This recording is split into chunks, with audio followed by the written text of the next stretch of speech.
السلام عليكم ورحمة الله. أهلا بكم وكل التحية لكم أصحاب المعاشات. لهذه الأسباب نحذر من الانشغال بموجة العلاوات الخمس. في البداية أرجو منكم الاشتراك في القناة ليصلكم منا كل جديد. دعا نائب رئيس حركة الدفاع عن أصحاب المعاشات مسلم أبو الغيط إلى التركيز في نسبة الزيادة السنوية المرتقبة، قائلا أنه يجب على أصحاب المعاشات ألا ينسوا الزيادة السنوية وينشغلوا بموجة صرف 80% من العلاوات الخمس.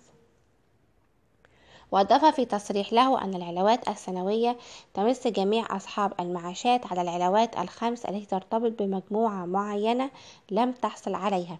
وطلب أبو الغيط الحكومة بإقرار 20% علاوة على أن يكون الحد الأدنى 250 جنيه، مضيفا أن الأسعار ترتفع بشكل جنوني، بالإضافة إلى أن هناك خطة لرفع الدعم عن الطاقة وزيادة الأسعار والكهرباء، الأمر الذي يضاعف من حجم الأزمة لهذه الفئة التي تستطيع بالكاد تغطية نفقات يومها. في النهاية لكم مني كل التحية. السلام عليكم.